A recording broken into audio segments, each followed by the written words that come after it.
So let's get started. These are unprecedented times that we all need to get creative, innovate, and pivot our strategy. I believe that times like these can create a huge amount of opportunity for those of us willing to change and adapt at a fast pace. In my opinion, the short-term strategic view is more important than the long-term right now.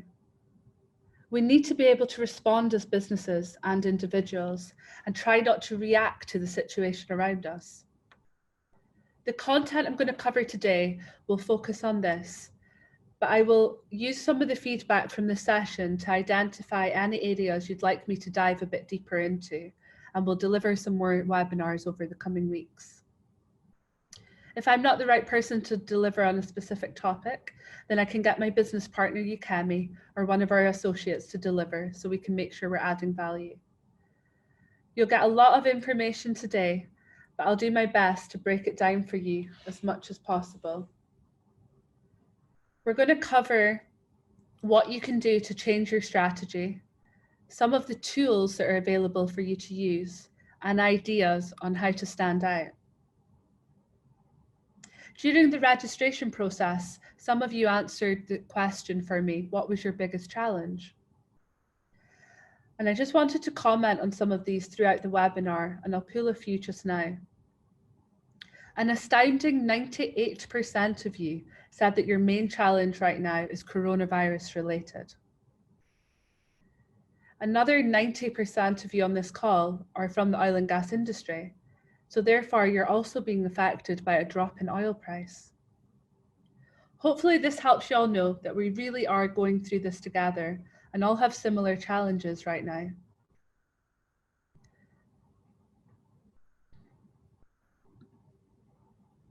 I'm sure that many of you came into 2020 with a clear vision, a great strategy in place, clear objectives, and budgets in mind. Just like Superman over there. Raise your hand if you felt like this at the start of 2020.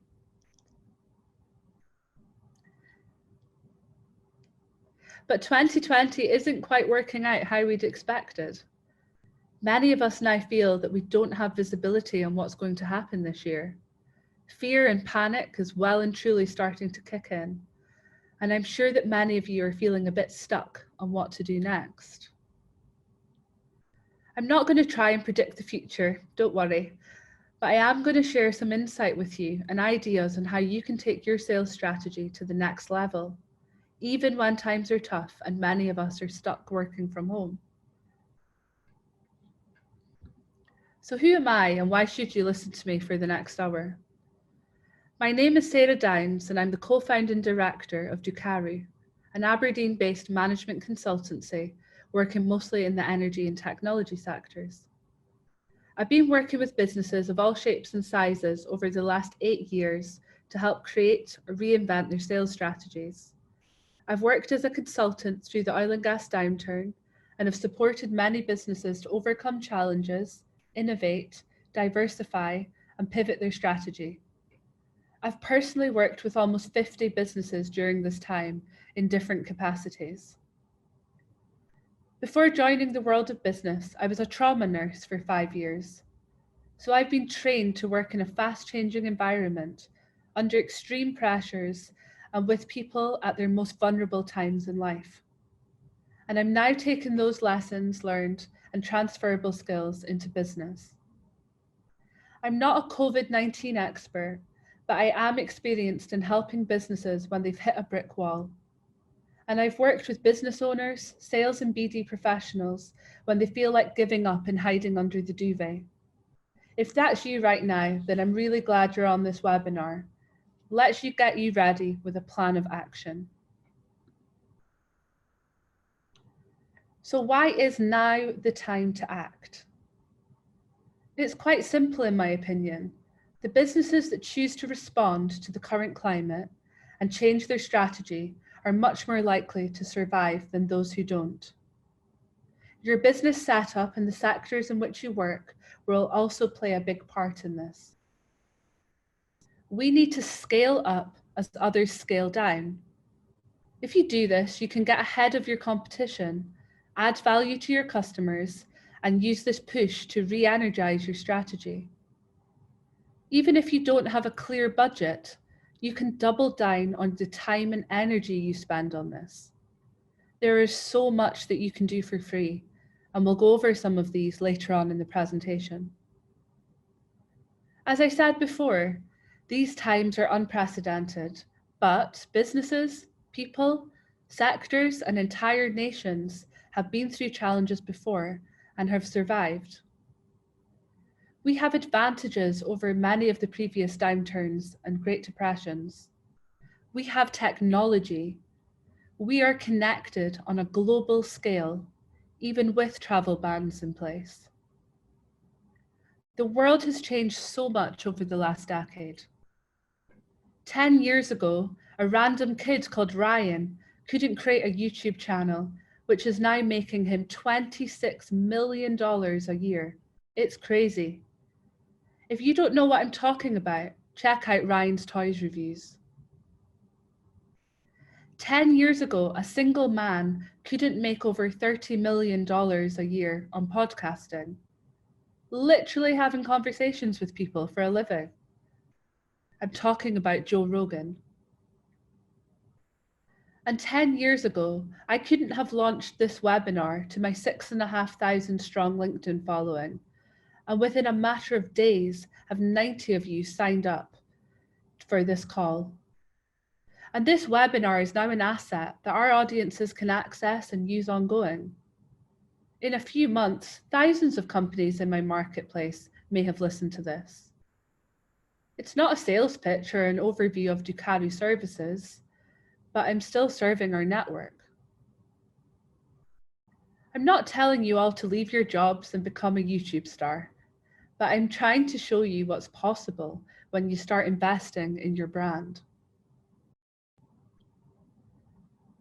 You can get rich quick. You can't get rich quick, but you can certainly get rich quicker. You need to be in the right game, create something new, and stand out. This is all now possible because of the internet, social platforms, and the growing engagement month on month. So use it. More people are online right now than ever before. Engagement is going up massively, so jump on the opportunity and get focused on your content and how to deliver. We need to invest our efforts into marketing now more than ever. I often have people say to me, I don't have time for that. Well, you do now, even if it's just 15 minutes a day.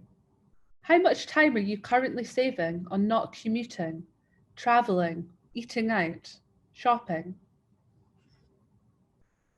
People also say to me that online doesn't work for the type of business they're in. I wholeheartedly disagree.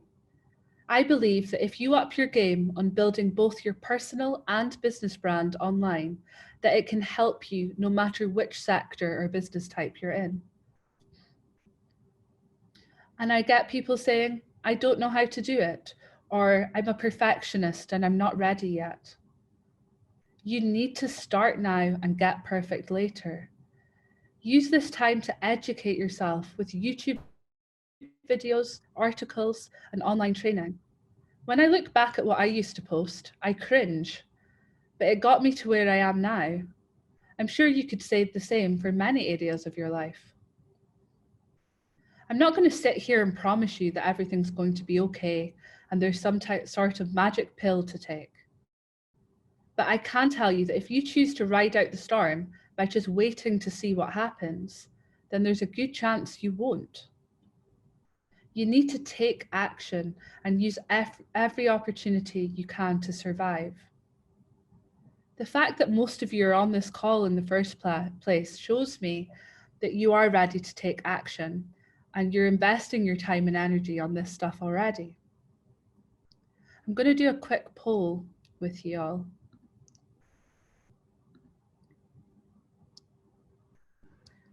How many pieces of content do you believe that B2B buyers consume on average before deciding to make a decision on a supplier?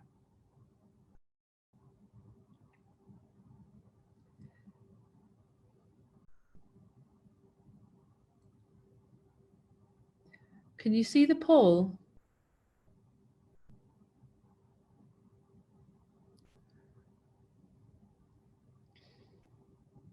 Okay. Yeah.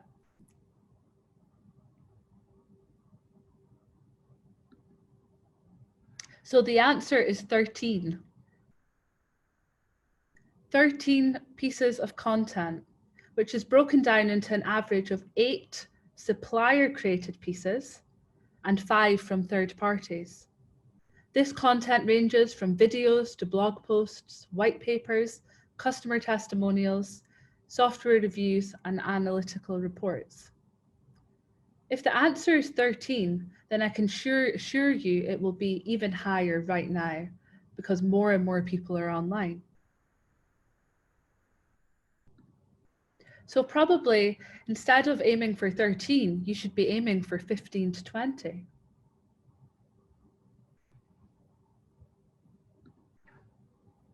Okay, so you might be thinking, what the hell has all this got to do with snakes and ladders, right? I'm using this as an analogy. Historically, in every economic downturn, there are businesses that grow and businesses that fail. Simple. And this is why. For you startups on the call, you may be thinking that you're sitting between 0 to 20 on that board, comparing yourself to others in other businesses in your space. For the large corporates on the call, you may see yourselves near the top end of the board in 80 to 100. However, in turbulent times such as these, it doesn't take much to change where you end up on that board. A few steps in the right direction can help you climb the ladder and even end up as one of the top players in your field, increasing your market share twofold. And for all businesses, no matter how established or successful, a few steps in the wrong direction can see you slide down a snake just as quick. Being at the top is all well and good, but if you get there, you need to make sustainable changes to stay there. Please have a think about this. Where are you right now in your business? And with making the right moves, where could you end up? How quickly?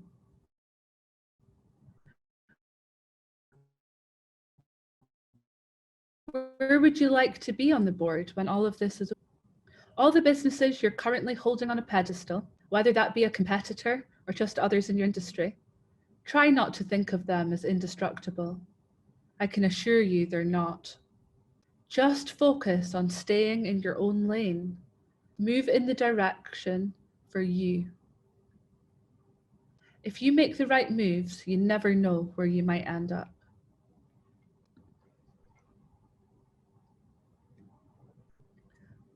So, I'm a self-confessed chocoholic, and anyone on the call that knows me well will know that's true. While I was eating my dairy milk the other day, I decided to share this story with you all.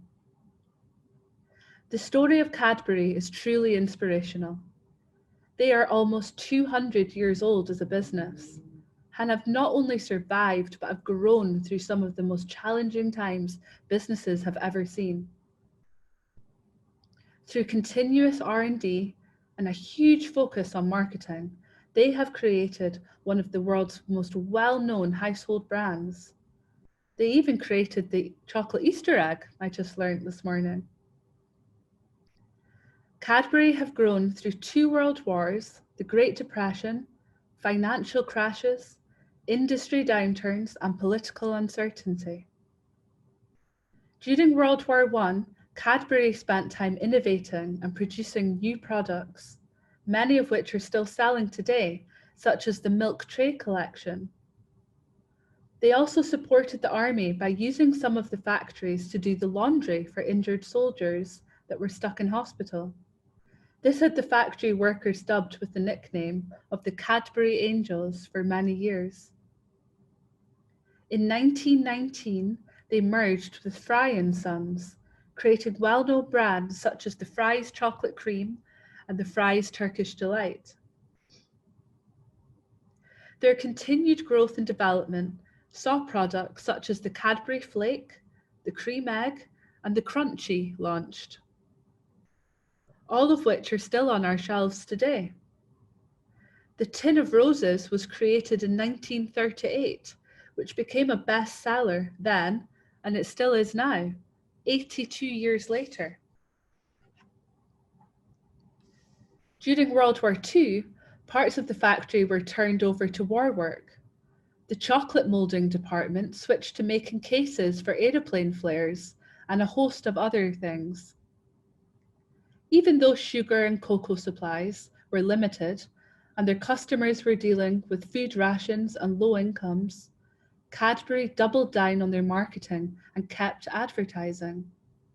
Because they knew that at some point in the future, they'd have the supply they needed again, and people were going to be buying chocolate again. Cadbury stood the test of time because they stayed top of mind with their end customer. They were the brand that everyone went to. But they had doubled down and spent more money at a time when everyone else was batting down the hatches. Through mergers, acquisitions, constant R&D and investment into marketing, Cadbury have not only dominated but led the marketplace for centuries. Now, I know that none of you are likely to be selling chocolate, but hopefully this shows you that if you can pivot your strategy when required, innovate, and deliver a quality product, that you can get through these challenging times. And remember, it's not always the company with the best product that succeeds. Many would say that Cadbury isn't their favourite chocolate, but it's the ones that are prolific in marketing it, measure their successes and adapt their strategy when needed. They get creative. Margaret Drabble once said, "When nothing is sure, everything is possible." When nothing is sure, everything is possible. Just think about that for a moment. What can you do in your business to survive and dominate your marketplace right now?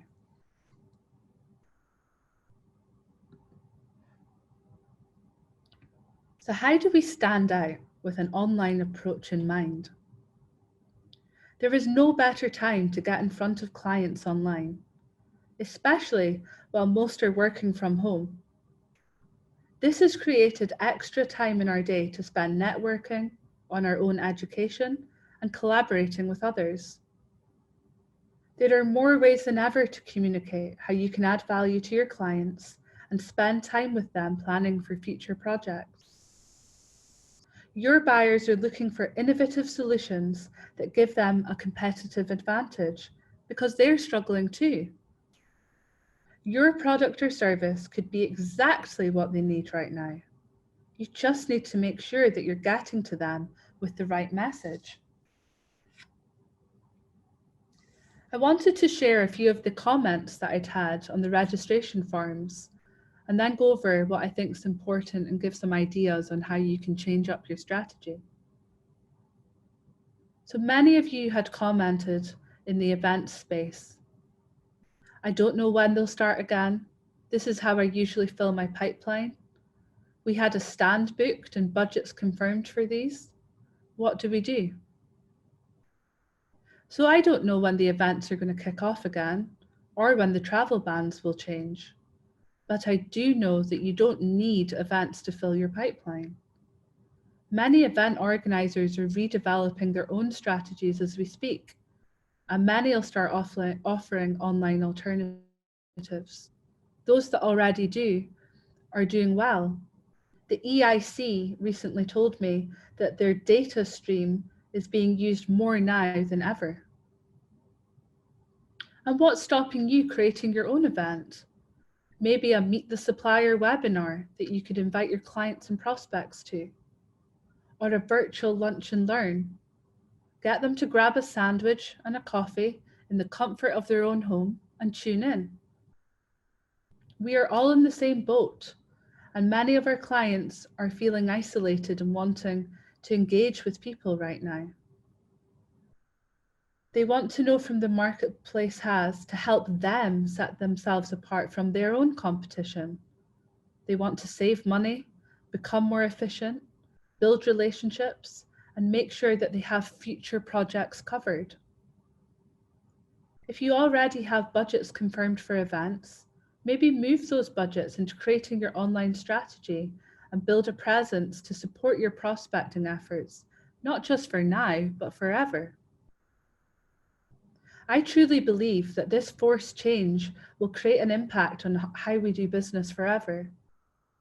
People have never been in this situation before, and even though it'll create challenges for businesses, it will also show them the power of marketing, the power of using online tools, and that maybe flexible working isn't so bad after all. Can you just put your hand up if you're still following me, please? Or write something in the comments. Okay, great, thank you. So the other point that keeps coming up on the registration forms was about dealing with COVID-19 plus an oil price crash. Is it okay to prospect right now? And how can we do this in a sensitive way? I think that this is a great point, and it's certainly a question I know that we've asked ourselves at Doqaru. Is it okay to keep prospecting? Absolutely. But we do need to be aware and respectful of what both companies and individuals are going through right now. We need to sell with insight. Look at your clients. What do they really need from you right now? How can you support them through this time? And how can you add even more value? The language might need to change slightly, and they need to feel looked after. They need their supply chain to support them more now than ever before. You may be offering something they don't even know they need yet. So how are you going to tell them? Educate them. If you know that you can help, don't wait for them to come to you. Reach out and start the conversation. With the how is it okay to prospect right now comment, I think what we need to remember is selling is about people. You should be selling to make someone's life easier. You should be selling with a solution to help somebody. You just need to watch how you're doing it.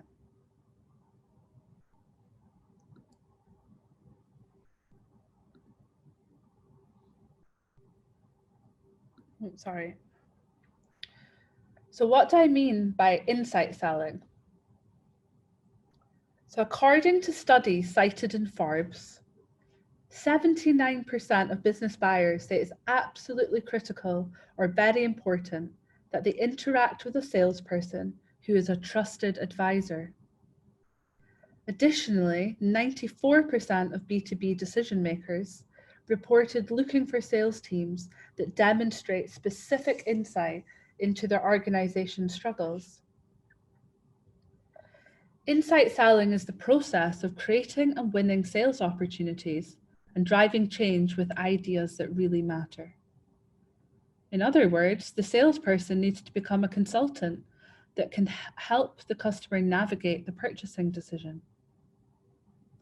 When you apply insight to your sales, you use data, trends, market research, and experience to help the customer work through the relevant information, diagnose the problems, define their need, and eventually make informed buying decisions.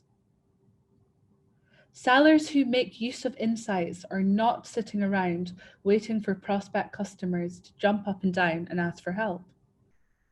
In fact, they identify that the customer may not even know that the problem exists yet. Instead, the seller proactively brings up a particular area, engages the customer, and leads the buyer through the process of realizing that the idea provides a solution to one of their needs. How many of you feel that you're selling with insight right now? Give me a hands up or write something in the comments. Or how many of you have got stuck in the sales process cycle and forget the human part?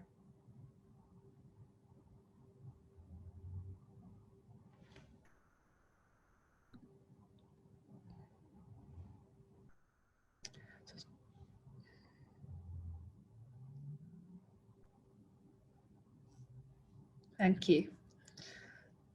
So something else that many of you have commented on is about home working.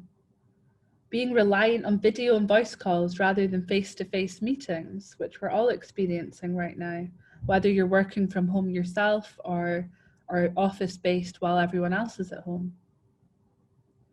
Again, we're in unprecedented times. We have never experienced this before, but either have our clients. But instead of looking at the negatives, let's try and find the positives. Our clients can now fit more meetings into one day. They don't need to travel, wasting time at airports and on flights.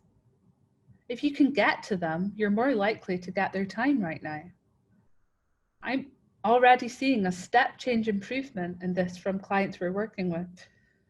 They're getting more meetings booked in per week than they were before, just by using a different approach.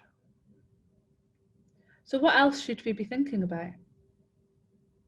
What about your online profile, the power of social selling, building your personal and company brand?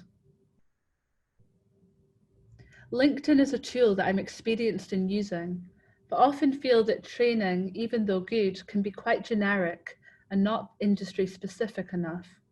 So I've decided to create an oil and gas specific LinkedIn webinar, which will be coming out in the next week or so. Make sure you've got our app downloaded and notifications turned on if this would be of interest to you. I've got experience working with companies of various sizes on their LinkedIn strategy, helping them through the downturn, diversify into other sectors, and export overseas.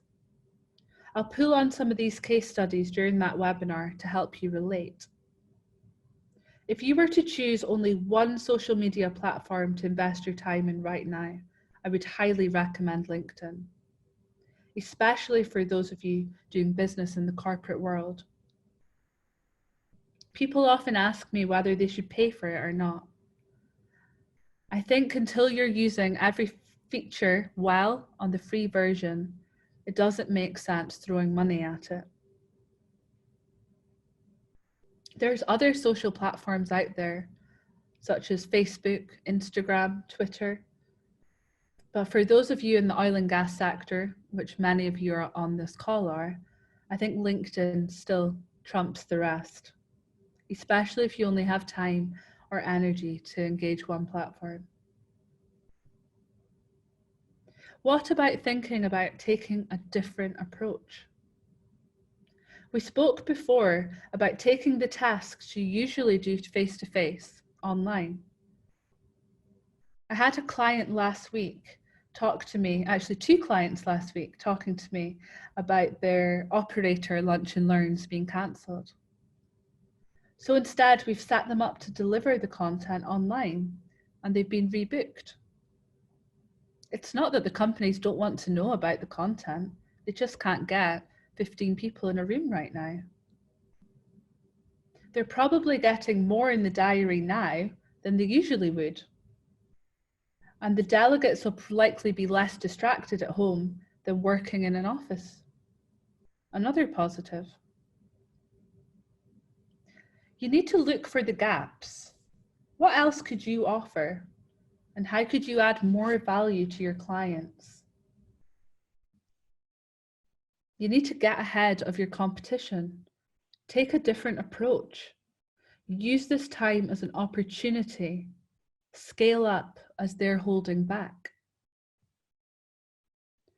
What about proposals and tenders? It's more important now than ever to stand out. Take a bespoke approach where possible and make sure that you're using the tools and training that are available to you. Reinvent yourself and your products. Get creative. Remember, start now and get perfect later. Measure what is working and what isn't. Use tools such as CRMs, sales funnels, and processes to help you. We'll take a look at some of these.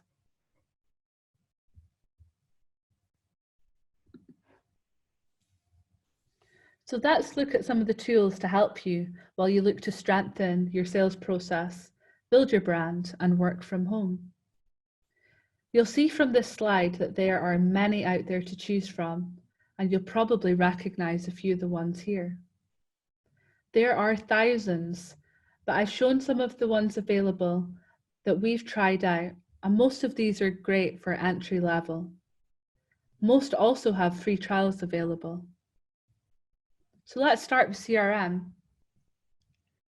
It's important to track your sales activity, your network, and pipeline.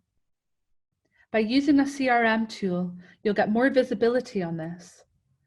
Some examples of tools to try if you're just getting started are Pipedrive, Capsule, HubSpot, Zoho, and ActiveCampaign. There are much bigger players in the CRM space, such as Salesforce, but if you have a low budget or a no budget, these are a great place to start. Many CRM tools have an integration into MailChimp, which is a great introductory level product if you're thinking about an email marketing campaign.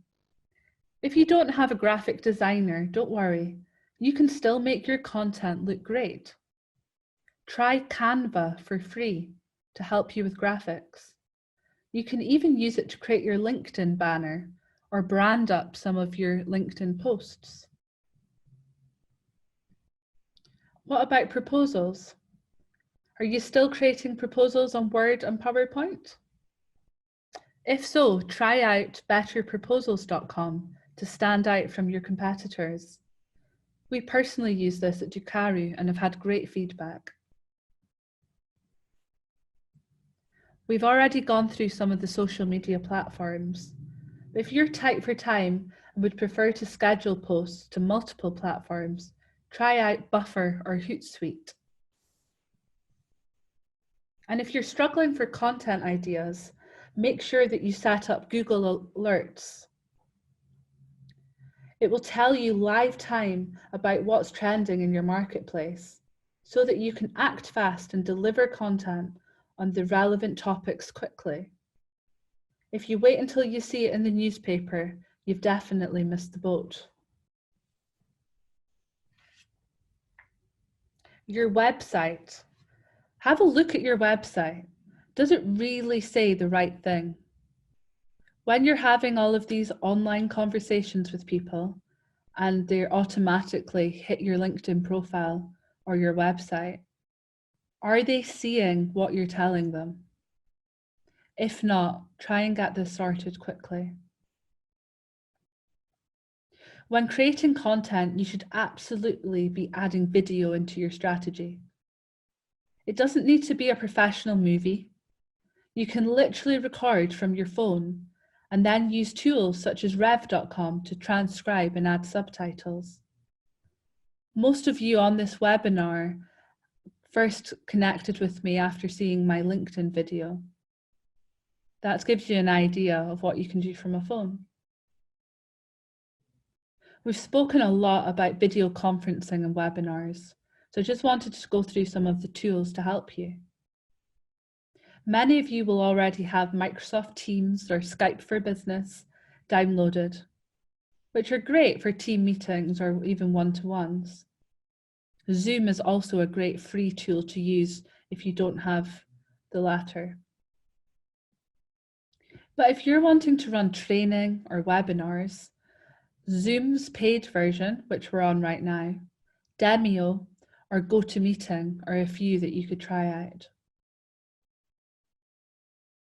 We've not really spoken about podcasting.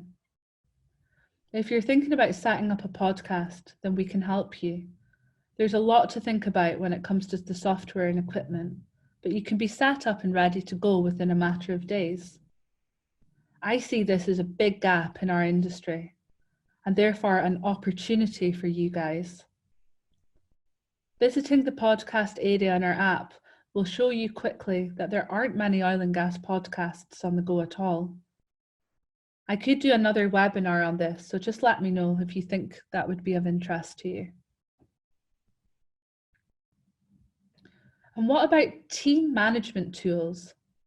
With many teams now working from home, it's more important than ever to keep track of what everyone's doing.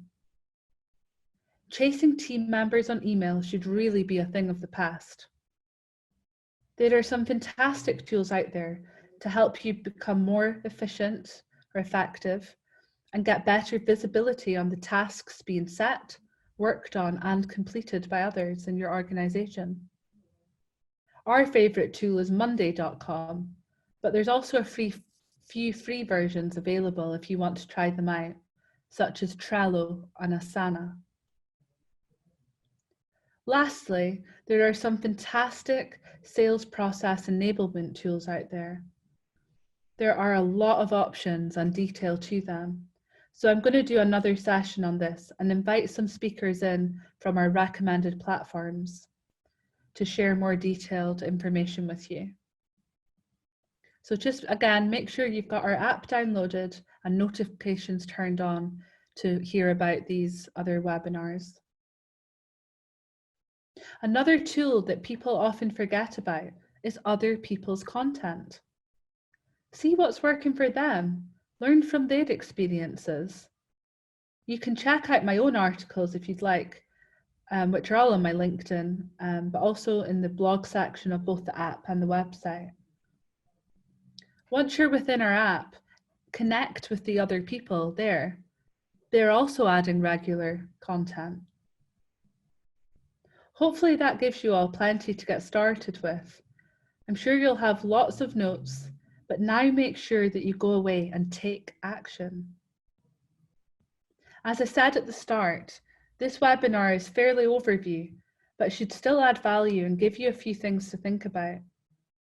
I've recorded this entire session and will save it into the Doqaru app under the webinar section, so that if you'd like to listen to it again or share it with any of your colleagues, then it's available to you. The app is free for anyone to download and use at their leisure.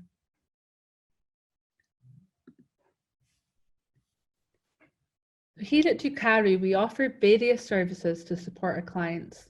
And today we've touched on a very simplified version of most of the elements in our Doqaru script. I hope that I've given you all some ideas on how to recreate your sales strategy. But if anyone wants some specific help in a particular area or support in creating a strategy right for your business, then we can help you. I'm very aware that budgets are tight right now, so I've created an affordable offering for anyone that wants to take me up on it over the next few weeks. We've recently launched our 1-hour discovery call offering, and I've decided to cut the price to make it even more affordable for you during these uncertain and challenging times. During the call, which I can do over the phone or on Zoom, I'll personally spend time with you on your business. I'll use my experience, which has been gained over the last 8 years, working with businesses of all shapes and sizes within the energy and technology sectors. If you'd like to book in with me, please again use the Doqaru app and you'll be able to access my calendar. Please go to the Discover area of the app and then to book an appointment. If for whatever reason you can't access the app, then please just reach out directly on LinkedIn, or my email address is sarah@doqaru.com. I hope that you've all gained value from today's session, and I really look forward to watching you all step up your online presence over the coming weeks and get creative with your sales strategy. I'll be looking out for you all online. Again, I'll save the webinar content within the app in case you'd like to access it again or share with your colleagues. I'm going to come back to video now, so if anyone has any questions, please pop them in the comment on the chat and we'll go through some of them.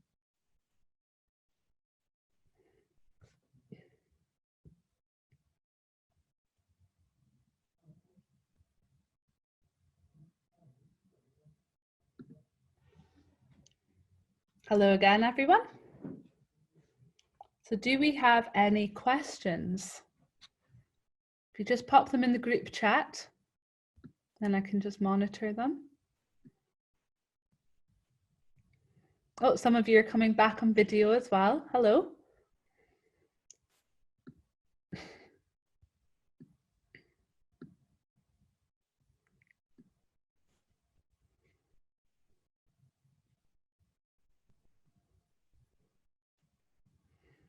Okay, so lots of you are saying that you love Monday.com. Yes, it really is a great tool. We tried Trello and Asana as a business before, but as we grow the team, and also, you know, we can use it to manage clients, it's been fantastic. So highly recommend that. So we've got someone asking about any cold calling tips. So yes, it's something that I think most salespeople are uncomfortable with.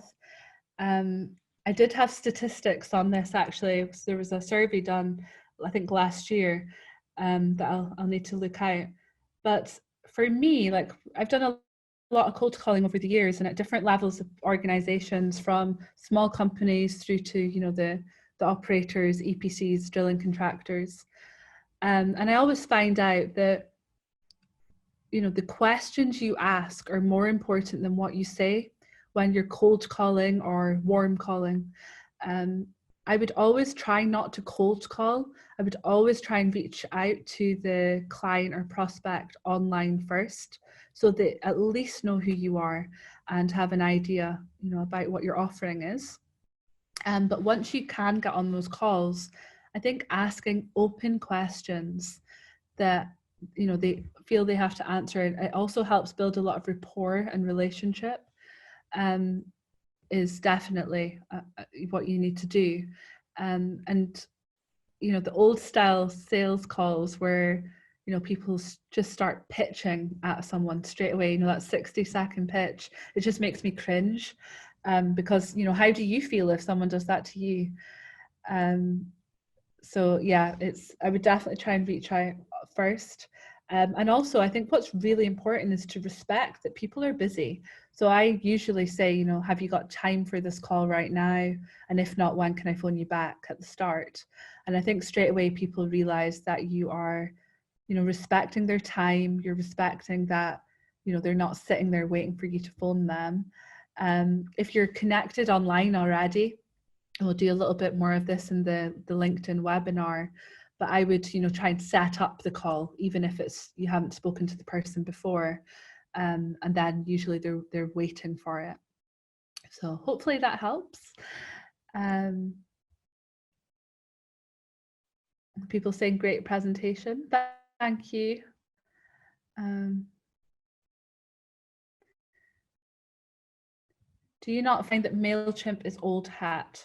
Prospects know that they're getting a mailer and delete the email before they read it.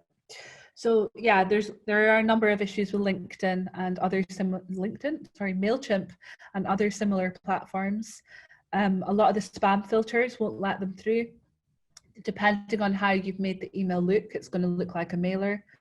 But I think it's still a good entry-level product for companies. You know, it's free and it's got a lot of, sorry, I just have some water. It's got a lot of functionality. Some people just like to type, you know, literally write out personalized emails to everyone. That's fine too. And there are other tools out there that make it look more like a normal email, rather than an email campaign. I'm trying to think. I can't remember any of them off the top of my head, but there's two that I know that we've used and that people in our network are using right now. So yeah, I'll have to check. Yukemi, if you're on, could you comment on that? What the tool is? Excuse me. People asking about better proposals. Yes, please do check it out. I can't remember. I think you get a free trial for 30 days. But even when you're paying, it's such low cost and it just helps you personalize, but saving time as well.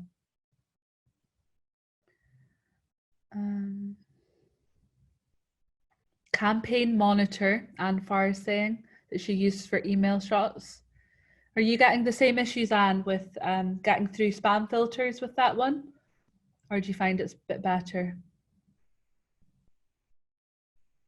Oh, Ikami's asking to be unmuted. I don't know how I do that.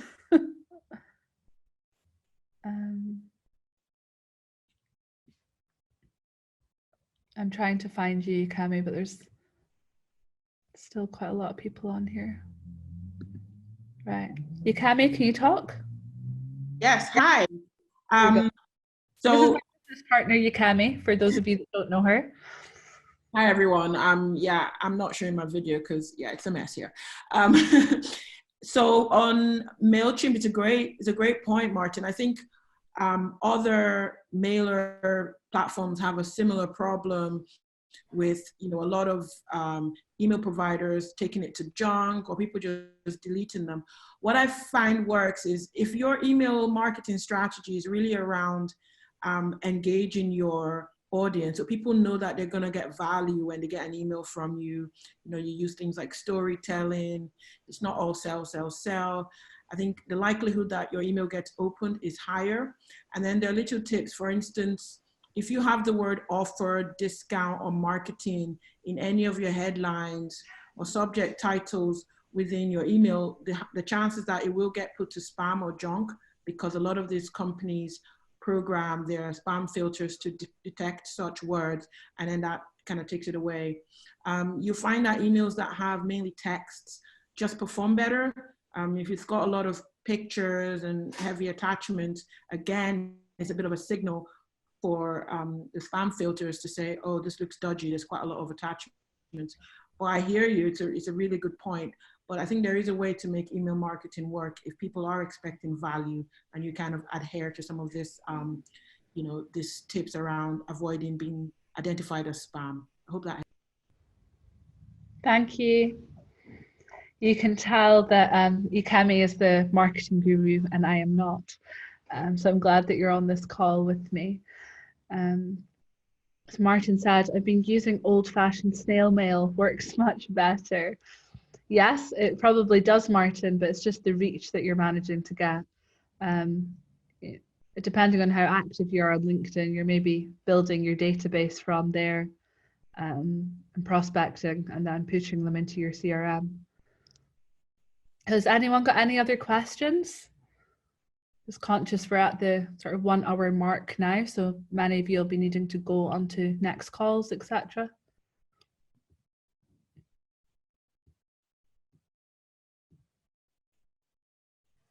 Just wait a few minutes. If anyone's got any questions, please ask away.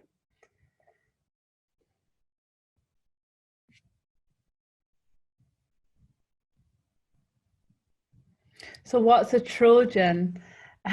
Oh my goodness, you've been to some old school sales training lately, I think, Martin, or someone that you've been talking to has.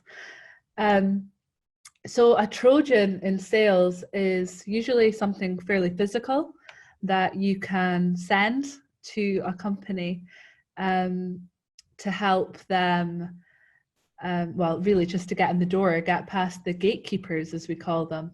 So I've had a few examples of this over the years. I'm trying to think of one. I remember doing a sales training with Business Gateway, and I know that Gordon uses the Sales Trojan story, and he spoke about one where a company were really trying to get to a CEO of a business, and they'd found out, from doing research on his, I think his Facebook page, that he had a dog and he loved this dog, and it was called, I don't know, Bella, for example. And they were really struggling to get to the CEO. So what they decided was to send Bella a gift to him of, I think it was like dog treats or a dog cake or something, and wrote a little note for the CEO within that packaging. And because it wasn't just a letter or an email, it got straight to him, past the PA and straight to the CEO. And he really obviously appreciated that because Bella was his baby, and reached out to the company and asked them in for a meeting. So it's something that people used to do a lot more of. I remember when I first left nursing, the company I was working with, we did a mail shot, so mail, in an envelope, and we'd put in some literature, a Kit Kat and a Tetley tea bag, and it was around the, you know, whole put your feet up and have a cuppa on us sort of thing. And that got a great response as well. So I think if you're going to Trojan, using mail is great. Obviously, there is a cost to that, especially if you're going to be sending, you know, dog cakes. But we all get a lot of emails, but we don't get a lot of mail. So we typically open our own mail. And if it's anything a bit different or it looks like a gift, then the PAs are going to give it to the CEOs. So yeah, that's a Trojan. Hopefully that helps.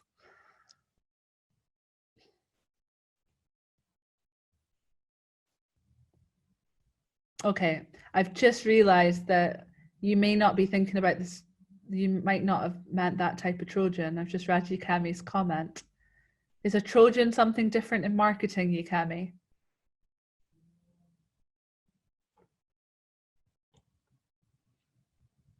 I feel like I should unmute you again, just in case. Sorry, I'm trying to. My mouse is playing up.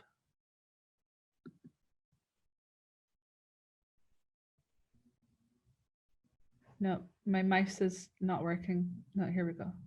Okay, Yukami, you should be unmuted.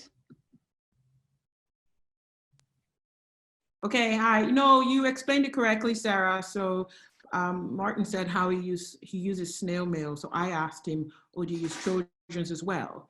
And hence, I think that was why he asked the question. So what you described is what I meant. Okay, great.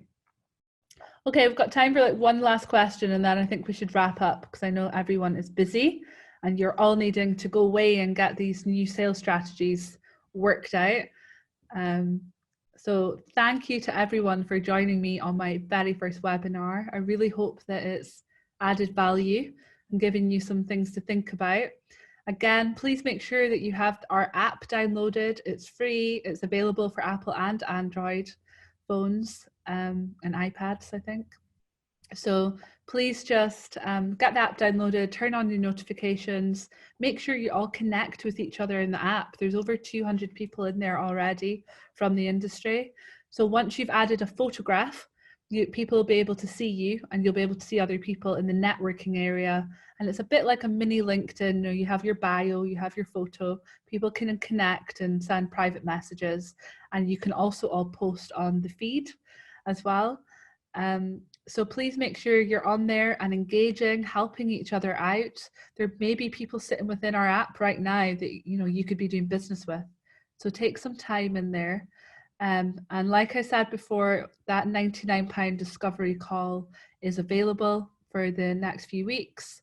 So please just go to the app, book an appointment with myself, and we'll sort it out from there. And then I can get more personal with you and your business on what you need. And hopefully that is, someone's asking, how do I get the app? If you just type in Doqaru into the Android or Apple app stores, it'll come up. We are the only Doqaru in the world. Yukami's just posted the link as well. You will need to register, so that's just for data protection reasons. So we need to know obviously who's there, so we can control that, but no one else will get your contact details. Hopefully that helps. So yeah, thank you so much for joining me. Hopefully you guys will join into our future webinars. And yeah, just stay safe, keep positive and support each other.